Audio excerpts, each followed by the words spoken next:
Persistence is one of the traits any business-minded person with the will to expand their business should possess. Cecile Kansime is one of those Ugandan entrepreneurs who have held this at the center of whatever she has laid her hands on.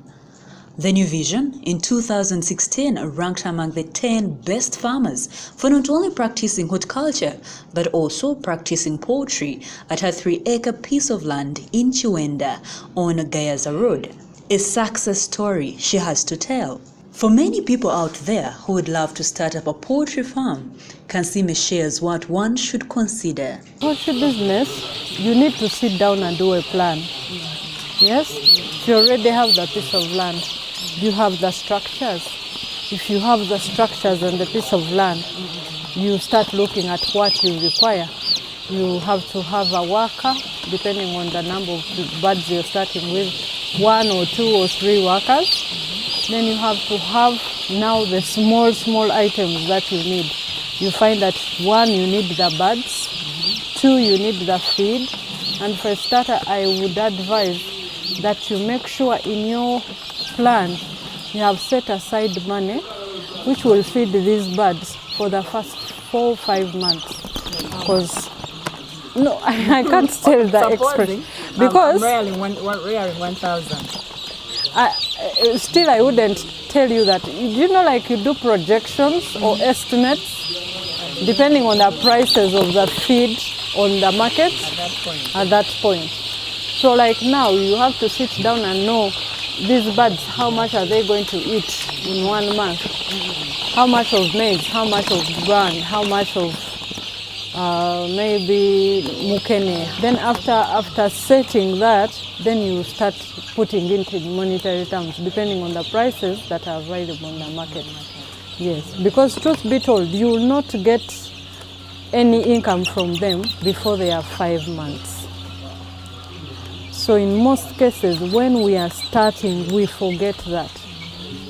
Now me, I might not do it with these birds because I already have birds that are bringing in money. So I can swing along with that money to feed these ones and I survive. But for a starter, it would be hard. Maybe if they have some side dish income, that would be a different thing. But when you're starting, it is good that you put in plan that you're setting out this price and it's going to strictly be for feeds. The full-time poultry farmer prefers to rear layers. In this brooder, she rears over 80,000 layer chicks.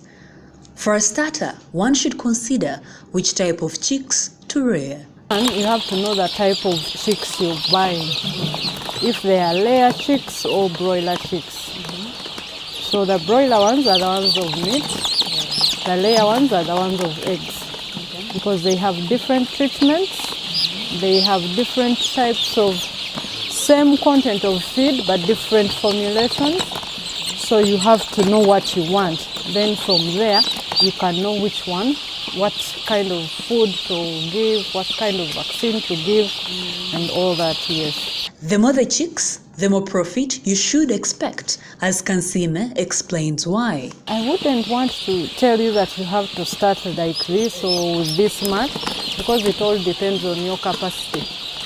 2, to me, for me, a person who is starting, I would advise them not to go for large numbers because you're still learning. How many is too many?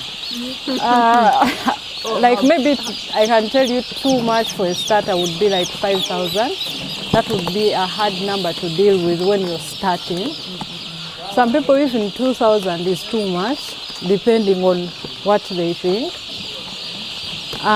Some people, even 1,000, they say, it's onyingi. But if you're going in for business, for making money, then below 1,000 might not give you the exact Amount of money. no, for the start, because there's never been enough money. Even in anything you do, it's how you manage it.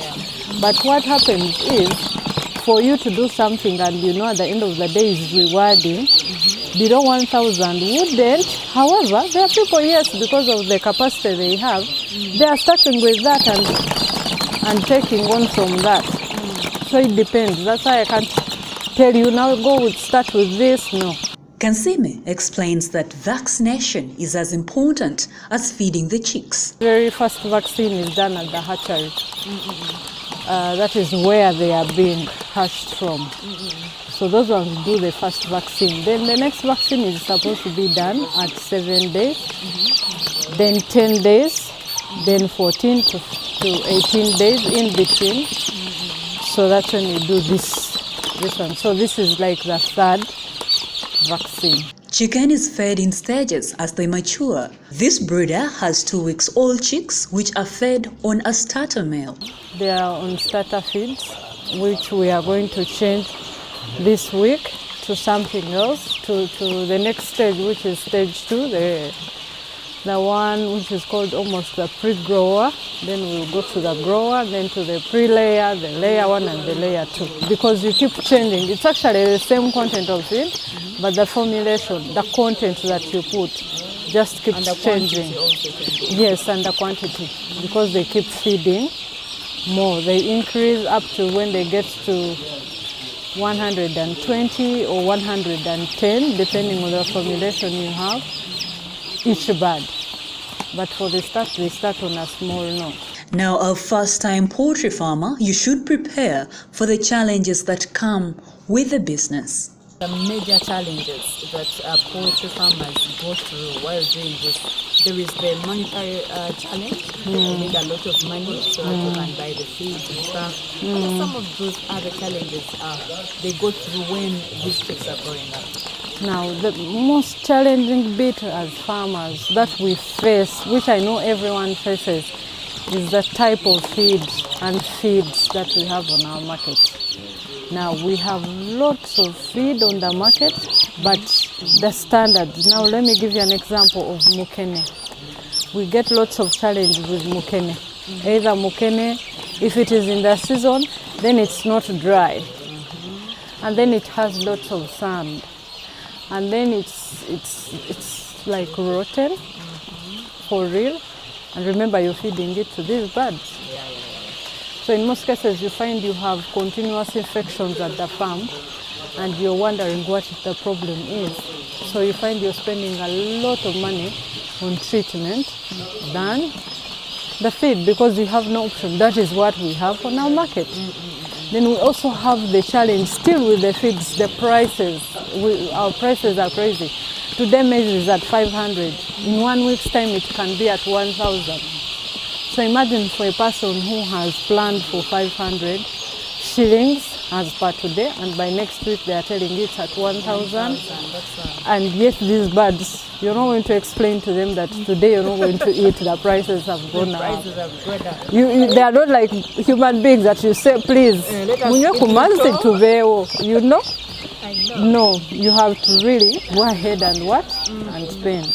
Then also our challenge also is the market for our product.